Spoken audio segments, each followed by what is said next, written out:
Welcome to Tired Mommy Revival. Hey mama, are you running on coffee fumes?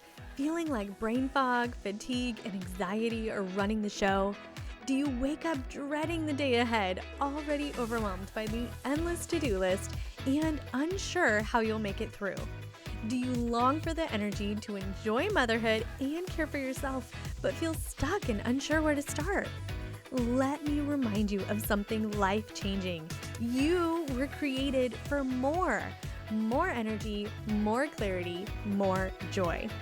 Hi, I'm Jerusha, certified holistic wellness coach, wife and mom to 2 wild boys and 1 baby girl in heaven.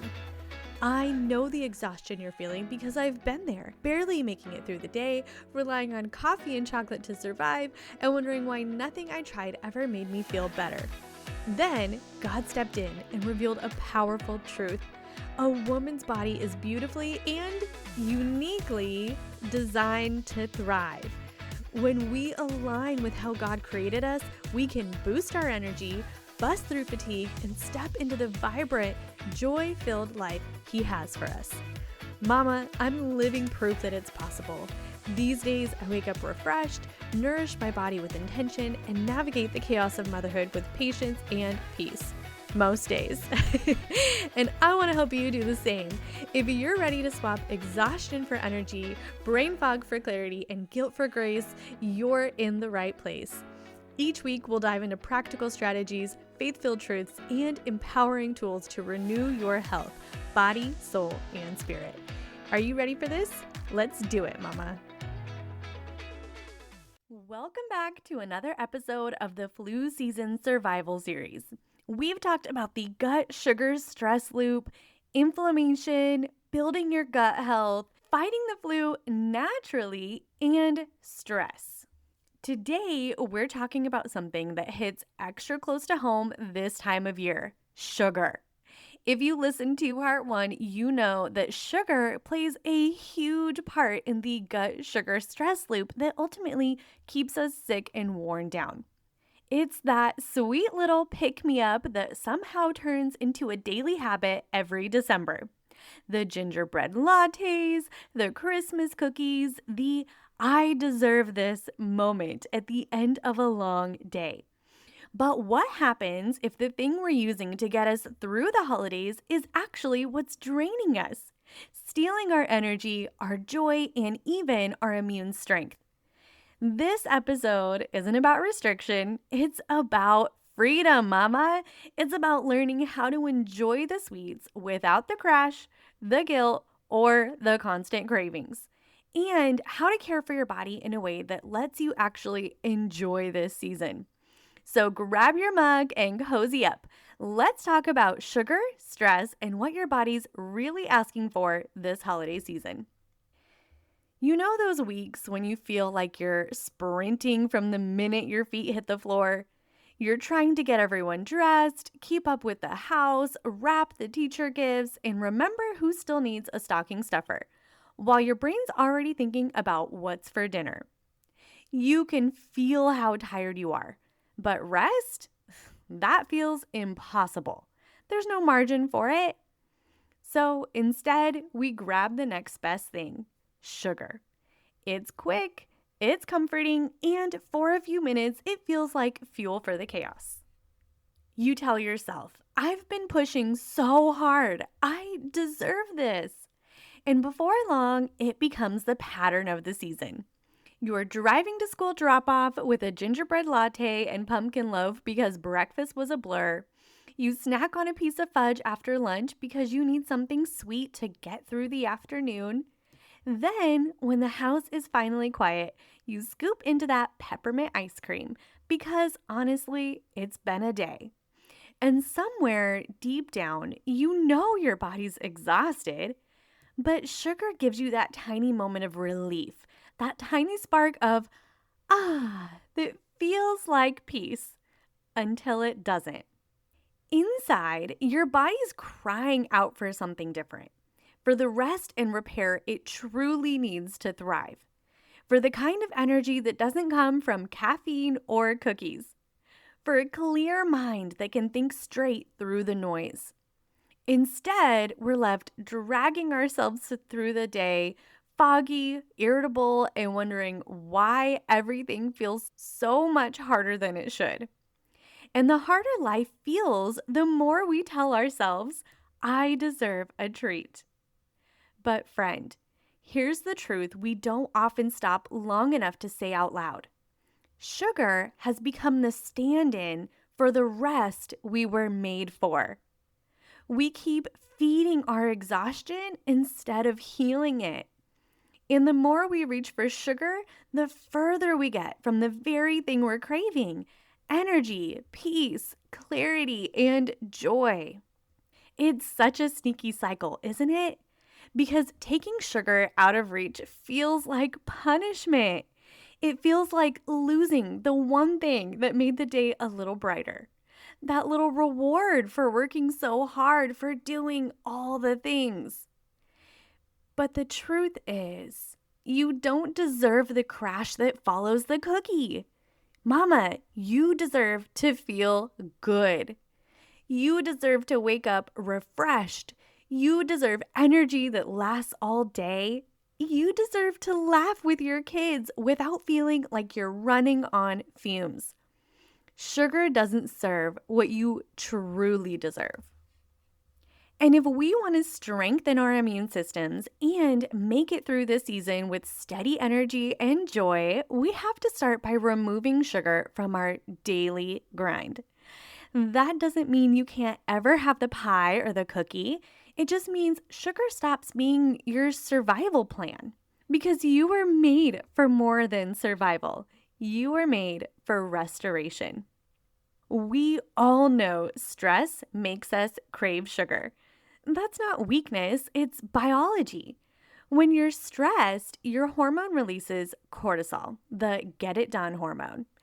Cortisol spikes your blood sugar to give you quick energy, and your body thinks, perfect, sugar is just what I need right now. So we grab the latte, the cookie, or the chocolate we hid from the kids. And for a few minutes, we feel better. But what comes next? The crash. Fatigue, brain fog, irritability, and sometimes guilt. Which, let's be honest, all of that makes us want even more sugar. And around we go on the sugar stress roller coaster. No wonder we're exhausted and catching every bug our kids bring home. Every time our blood sugar spikes, our immune system gets distracted. It's busy cleaning up the sugar mess instead of fighting germs. So in flu season, that cycle leaves us vulnerable right when we need strength the most. Let's talk about insulin, the hormone that's quietly controlling so much more than we realize. Think of insulin as your body's traffic director. Its job is to manage sugar in your blood, deciding whether it gets burned for energy or stored for later. But here's where it gets tricky. When insulin's constantly being called into action, it gets tired. Your cells stop listening. And that's when we end up with the blood sugar roller coaster.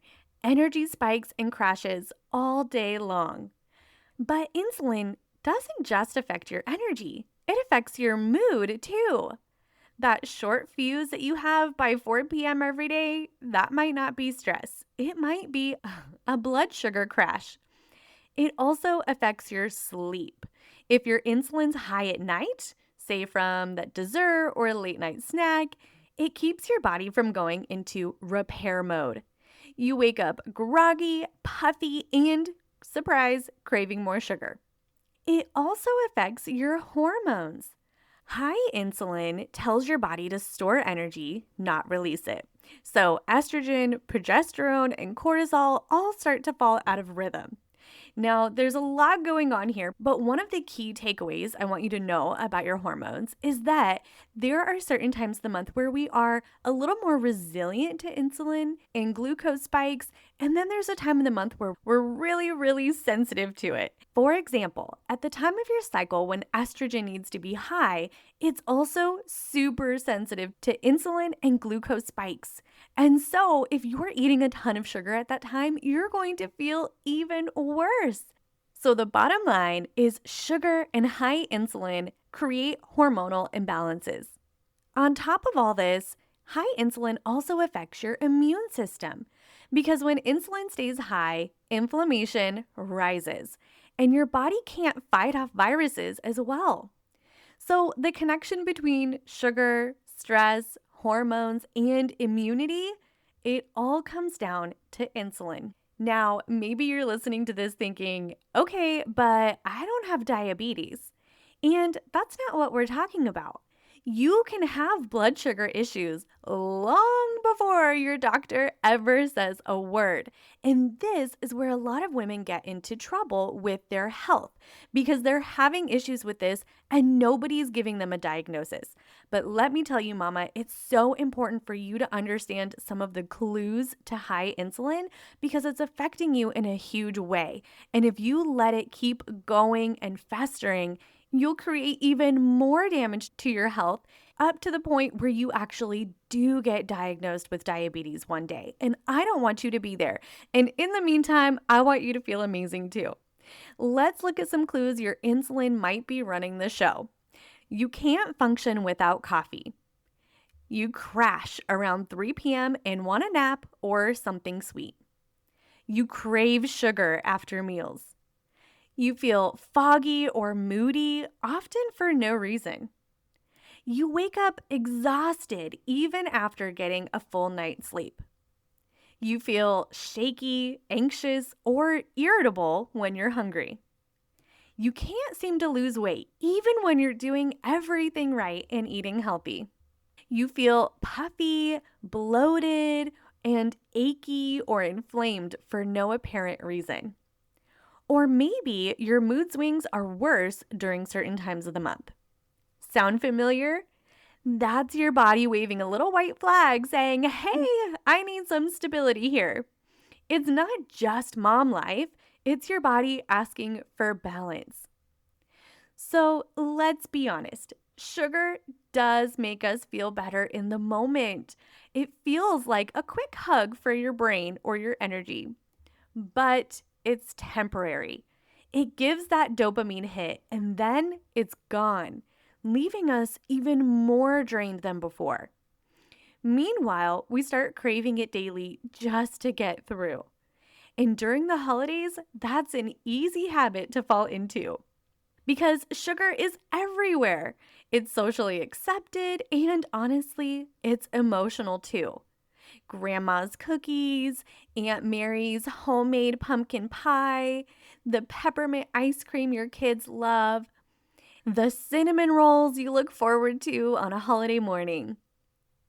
And while I 100% understand that myself, I'll also be the first to say a low sugar lifestyle is amazing for your health. You can't deny it.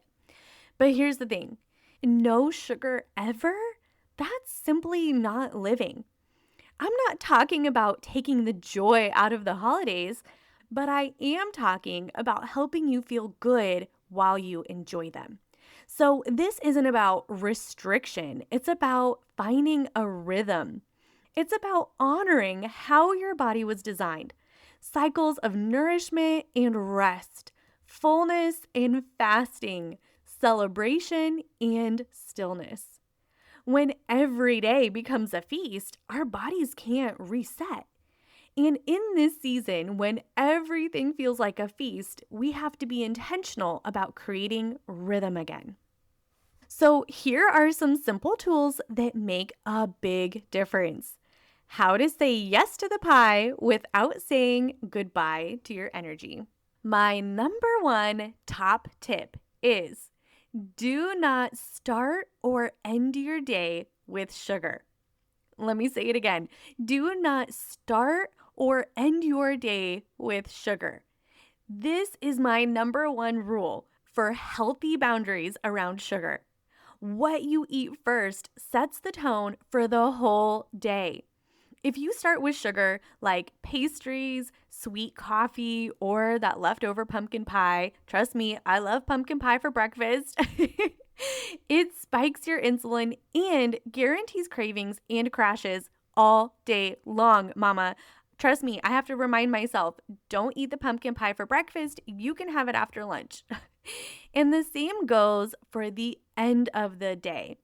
Ending with sugar keeps your insulin high when your body is supposed to be resting and repairing. You're damaging one of the most critical processes that your body goes through in a 24-hour period. Your body was designed to reset at night. But if insulin stays high, that repair rhythm can't happen, which means you wake up tired, inflamed, and craving more sugar right off the bat. So start your day with protein and fiber and end it with a treat that is not going to damage your health. If you need some inspiration, go back and listen to episode 51, Fall Comfort Food Made Healthy. Or even episode 55, where I talk about fighting flu nature's way, because I have some great suggestions in there too of how to end your night with something that's good for you. If you want to eat the sweets, keep it in the middle of the day, or at least make sure that you're eating a really good, nourishing meal with healthy proteins and fiber and fat, and then follow it up with dessert right after, okay? Keep the sweets away from the beginning and the ending of your fasting period to get the greatest benefits. Okay, tip number 2 is decide in advance. If you show up to the Christmas party hoping for self-control, you've already lost, mama. Don't wait until you smell the pie. Decide before you go what you'll indulge in, what you'll pass on, and how much you'll have. If you wait until you show up and you're looking the pie face to face, trying to have self-control, you will lose every time, honey. Planning ahead lets you enjoy what matters most without regretting it later. Set up healthy boundaries and then stick with it. Number 3 is don't eat it unless you make it. This one's tough, I'm not gonna lie, but it is so effective. This time of year, baked goods are everywhere.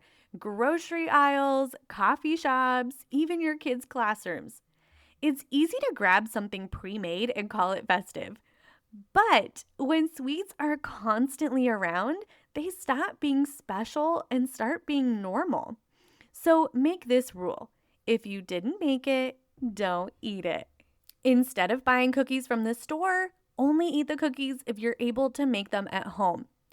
I've been following this one lately, and trust me, it is hard.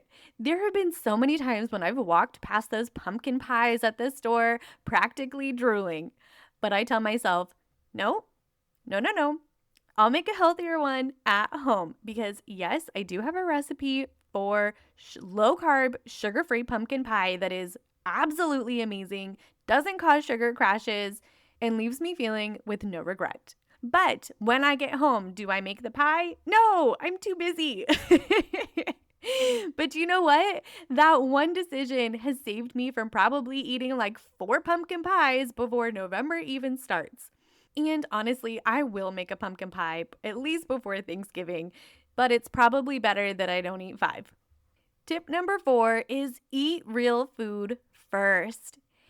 If you show up to a party starving, everything immediately looks irresistible. Eating something like protein and fiber before a party or even before dessert will keep your insulin balanced so you can actually enjoy a treat without the crash. Number 5 is pair sweet with savory. Balance matters. Have that Christmas cookie with a handful of nuts or some protein nearby. Apple slices with almond butter or chocolate with cheese. Sugar always behaves better when it has company around. Number 6 is move after you eat. Now, you may not have time for a full workout during the holidays. Honestly, who does? But you can take a 10-minute walk around your neighborhood after a meal. If it's cold, bundle up. Put on your coat, hat, and gloves, and go anyway. That short walk can make a huge difference. A few minutes of movement after a meal, especially one that was high in carbs or sugar, helps your body use that sugar for fuel instead of storing it. Your glucose levels can drop by up to 27% just by moving your body after a meal. That's huge. And bonus, getting outside gives your immune system a boost from vitamin D, and your brain gets a full refresh from the crisp air. It's like hitting the reset on your body and your mood. So instead of curling up in a sugar coma after dinner, grab the kids or your spouse and take a quick walk under the Christmas lights. You'll feel better, sleep better, and your body will thank you later. Number 7 is give yourself grace. If you overdo it, don't spiral. One cookie won't undo your health, but guilt will drain your joy. This isn't about being good. It's about learning what your body needs to feel its best and taking advantage of every opportunity to be kind to your body instead of dragging it down and making it feel worse. And last but not least, I would be completely remiss if I didn't mention stress. Stress is usually the motivation for why we want to eat so much sugar in the first place. So if you didn't listen to the last episode about stress and the flu and how peace protects your immune system, then go back and listen to that because we did a deep dive on evaluating what our holidays really look like, our true priorities in the season, and how to lean into God for the peace He provides in the midst of a chaotic season. If you want to reduce sugar from your daily consumption, bring down inflammation, boost your immune health, recover from brain fog, and feel amazing during the holidays, you have to get to the underlying cause of why you're eating sugar in the first place, and that would be your stress. So go back and listen to that episode if you missed it, because it will set you up for so much success when it comes to trying to create healthy boundaries around sugar. Here's what I want you to remember, Mama. God didn't design food to control us. It was meant to nourish us and bring joy. But He didn't create sugar to be our comfort. God is meant to be our ultimate comforter. Food can be a beautiful part of worship, but it can also be a distraction when we start using it to fill a need only He can meet. When we eat with intention, gratitude, and freedom, we honor His design for our bodies. 1 Corinthians 10:31 says, "Whether you eat or drink or whatever you do, do all to the glory of God." So yes, even our dessert choices can reflect His goodness because we're caring for the body He's entrusted to us. Friend, this season, let's step off of the sugar roller coaster. Not because we're trying to be perfect, but because we're choosing freedom. You deserve to feel good.